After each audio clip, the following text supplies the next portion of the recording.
let's cover yet another attack for broken authentication. And this one will be aimed at authorization within the page. To demonstrate this, we're going to go to a page called OWASP WebGoat. It's right here. Let's click on it. Make sure that intercept is turned off, and it will open a window like this that will require us to log in.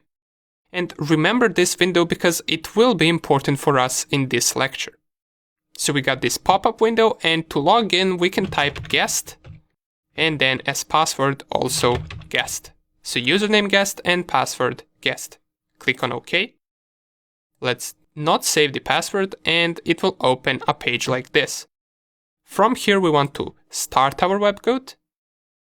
And let me just zoom this in a little bit, and here we will have different attacks that we can perform.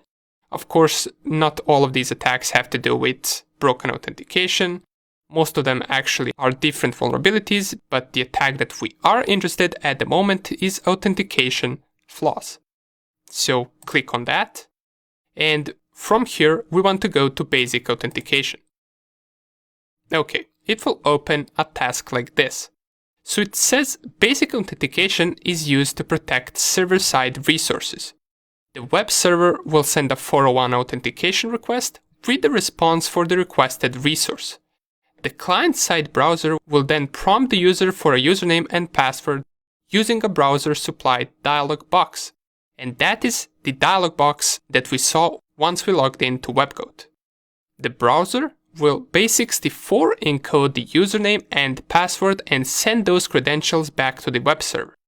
The web server will then validate the credentials and return the requested resource if the credentials are correct.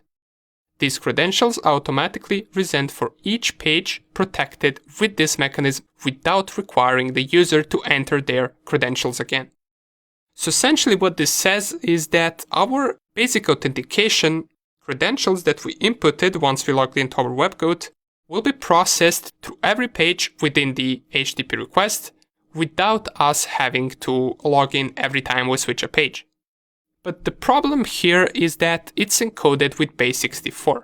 So here we will have a vulnerability of weak encryption and weak encoding.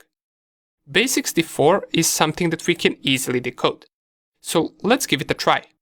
For this lesson, your goal is to understand basic authentication and answer the questions below. What is the name of the authentication header, and what is the decoded value for the authentication header? Okay, let's go right here, turn on the intercept, and this is also a rather simple example. If we go to our HTTP header, we get this field that's called authorization, and it says basic and then some random letters. Now, we got our answer to our first question. Authorization is the answer to what is the name of authentication header.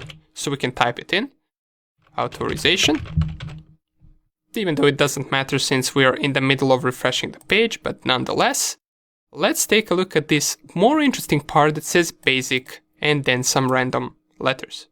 Now, we already know that this is base64, and you can usually recognize base64 by this equal sign at the end. Right here it also tells that it's basic authentication, so what we can do if we were to, for example, intercept this request by using something like a man-in-the-middle attack on a wireless network, and we were to get this request from some other user that's trying to visit a page within the WebGoat, we will be able to decode their username and their password and then log in to their page. Let me show you how we can do that. We copy the value that's encoded right here, and then we go to something called decoder. Here you can turn off the intercept and navigate to the decoder. Now, decoder is something that we didn't cover in the Burp Suite Basics, but it's rather simple to use. All we have to do is paste right here what we want to decode. And let me see if I even copied it. Okay, I copied it successfully. And right here on the right side, we want to click on decode as, and we want to decode it as base64. Let's click on that. Wow, here it is. Here's our username and password in plain text. And that is all it took for us to get the username and the password of a certain user.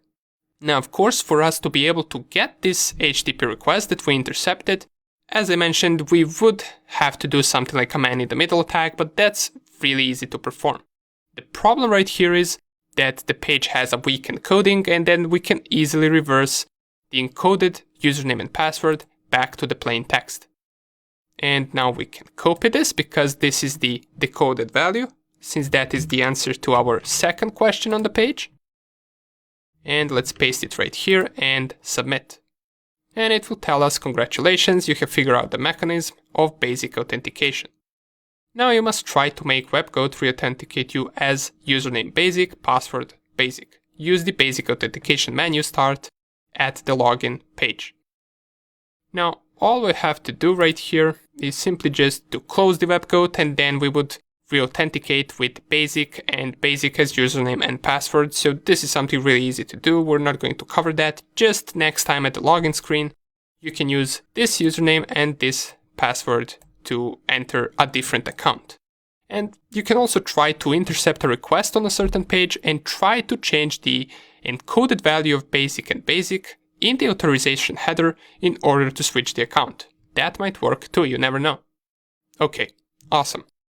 This was yet another simple example, and in the next video, we're going to take a look at the example of broken authentication once a user forgets a password.